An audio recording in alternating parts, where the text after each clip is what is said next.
નમસ્કાર દર્શક મિત્રો, @ગુજરાતમાં આપનું સ્વાગત છે। ગુજરાતના નર્મદા જિલ્લાના સાગબારા તાલુકામાં સાતપુડાની લીલીછમ ગિરિમાળાઓની ગોદમાં એક અનોખું અને પૌરાણિક આદિજાતિ ધામ આવેલું છે। યાહામોગી માતા દેવમોગરા ધામ આ માત્ર એક મંદિર નથી, પરંતુ કરોડો આદિજાતિ સમાજના લોકોની આસ્થા, શ્રદ્ધા અને અદ્ભુત સંસ્કૃતિનું જીવંત પ્રતીક પણ છે, જેનું કુદરતી સૌંદર્ય અને ભવ્ય ઇતિહાસ દરેક મુલાકાતીને અલૌકિક શાંતિ પ્રદાન કરે છે। દેવમોગરા ધામ ખાતે આદિજાતિ સમાજના કુળદેવી પાંડોરી માતા સ્વયં બિરાજમાન છે તેવું કહેવાય।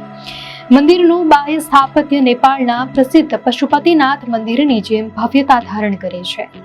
સ્થાનિક માન્યતાઓ અનુસાર હજારો વર્ષો પહેલા જ્યારે આ પ્રદેશ ભયંકર દુષ્કાળનો સામનો કરી રહ્યો હતો અને સમગ્ર માનવજાત તેમજ પશુ પક્ષીઓ ભૂખ તરસથી પીડાતા હતા, ત્યારે પ્રજાપાલક કોર્યા કોઠાર દ્વારા અન્નનું વિતરણ શરૂ કરવામાં આવ્યું હતું। જો કે તેમનો ભંડાર પણ ખાલી થવા લાગ્યો। આવા કપરા સંકટ સમયે માતાજીની પાલક પુત્રી યાહા પાંડોરીએ દયાભાવથી કણી કંસરીનું રૂપ ધારણ કર્યું અને પોતે અન્ન વિતરણનું કાર્ય સંભાળી લીધું। કહેવાય છે કે તે દિવસથી આજ સુધી માતાજીના આ અન્ન ભંડારો ક્યારેય ખૂટ્યા નથી। આદિ અનાદિ કાળથી માતાજી સમગ્ર માનવજાત માટે સાક્ષાત અન્નપૂર્ણા બનીને અહીં બિરાજમાન છે અને અહીં આવનાર દરેક ભક્ત પોતાના દુઃખો દૂર થવાની અને કલ્યાણની અનુભૂતિ મેળવે છે। આ પવિત્ર સ્થાનમાં ગુજરાત ઉપરાંત મહારાષ્ટ્ર, મધ્યપ્રદેશ અને રાજસ્થાનના આદિજાતિ સમુદાયના લાખો લોકો યાહામોગી પાંડોરીને પોતાની કુળદેવી તરીકે પૂજે છે। ભક્તો દૂર દૂરથી પોતાની સમસ્યાઓના નિવારણ માટે આવે છે અને દ્રઢ માન્યતા છે કે માતાજીના ચરણોમાં રડતો આવનાર વ્યક્તિ હંમેશા હસતા હસતા પાછો ફરે છે। આ ધામની એક વિશેષતા એ પણ છે કે અહીં એક જ મંદિરમાં ડાબી બાજુએ શ્યામવર્ણી મહાકાલી માતાની મૂર્તિ પણ વિરાજમાન છે, જેના દર્શન કરીને ભક્તો ધન્યતા અનુભવે છે। આદિવાસી લોક સંસ્કૃતિના અનોખા દર્શન કરાવતો અહીંનો ભવ્ય મેળો પણ ખૂબ જાણીતો છે।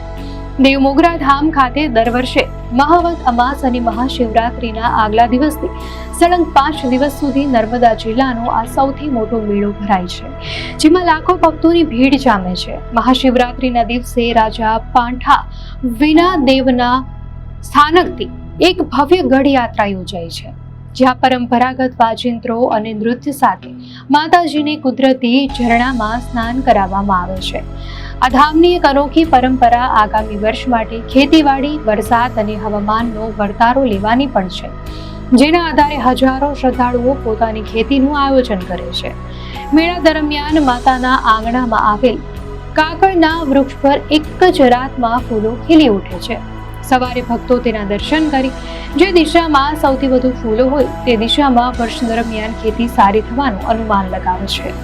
દેવમોગરા ધામ માત્ર એક મંદિર ન રહેતા આદિજાતિ સમુદાયની અનોખી પરંપરાઓનું જીવંત કેન્દ્ર પણ છે। હોળી ધૂળેટીના તહેવાર દરમિયાન ઘેરિયાઓ દ્વારા થતું નવરસનું નૃત્ય અને હોપ યાત્રા તેનું શ્રેષ્ઠ ઉદાહરણ છે। આદિજાતિ સમુદાય સવા મહિનાના વ્રત ઉપાસના બાદ રંગબેરંગી વસ્ત્રો અને ઘરેણા સજી માથા પર વાંસની ટોપલીમાં નવો પાક મૂકીને હોપ યાત્રા કાઢે છે। તેઓ યાહા પાંડોરી માતાના ચરણોમાં નવા ધાન્યનું સમર્પણ કર્યા પછી જ તેનો ઉપયોગ કરે છે, જે તેમની પ્રકૃતિ અને શ્રદ્ધા સાથેના ગાઢ જોડાણને દર્શાવે છે। જો તમે કુદરતી સૌંદર્ય અને પૌરાણિક આસ્થાના અદ્ભુત સંગમનો અનુભવ કરવા માંગતા હો તો એકવાર ચોક્કસપણે સાતપુડાની ગિરિમાળાઓમાં આવેલા આ યાહામોગી માતા દેવમોગરા ધામની મુલાકાત લેવા જેવી છે। માતાજીના આશીર્વાદ અને આદિવાસી સંસ્કૃતિની અનોખી ઝલક તમને એક અવિસ્મરણીય અનુભવ આપશે। દેવમોગરા ધામ રોડ માર્ગે સારી રીતે જોડાયેલું છે। તમે હવાઈ માર્ગે વડોદરા અથવા સુરત એરપોર્ટ પર ઉતરીને ટેક્સી દ્વારા રાજપીપળા થઈને સાગબારા પહોંચી શકો છો। ટ્રેન દ્વારા પણ વડોદરા જંકશન અથવા ભરૂચ રેલવે સ્ટેશન નજીકનું છે, જ્યાંથી આગળનો પ્રવાસ રોડ માર્ગે કરી શકાય છે। સડક માર્ગે ગુજરાત રાજ્ય પરિવહન નિગમની બસો રાજપીપળા થઈને સાગબારા સુધી દોડે છે અને મેળા દરમિયાન ખાસ બસ સેવાઓ પણ ઉપલબ્ધ હોય છે। આ ધામની મુલાકાત લેવાનો શ્રેષ્ઠ સમય શિયાળો છે, જ્યારે વાતાવરણ ખુશનુમા હોય છે। જોકે આદિવાસી સંસ્કૃતિનો અદ્ભુત અનુભવ કરવા માટે મહાશિવરાત્રીના સમયગાળા દરમિયાન યોજાતા મેળા દરમિયાન મુલાકાત લેવી સૌથી યોગ્ય છે। દેવમોગરાની આસપાસ તમે નિનાઈ ધોધ, ઝરવાણી ધોધ અને કેવડિયા જેવા અન્ય પ્રવાસન સ્થળોની પણ મુલાકાત લઈ શકો છો. દર્શક મિત્રો, આ માહિતી આપને કેવી લાગી? આપની પ્રતિક્રિયા અમને કોમેન્ટમાં ચોક્કસથી જણાવશો. અને જો આપને આ વિડીયો સારો લાગ્યો હોય તો વિડીયોને લાઈક કરો અને ચેનલને સબસ્ક્રાઇબ કરો.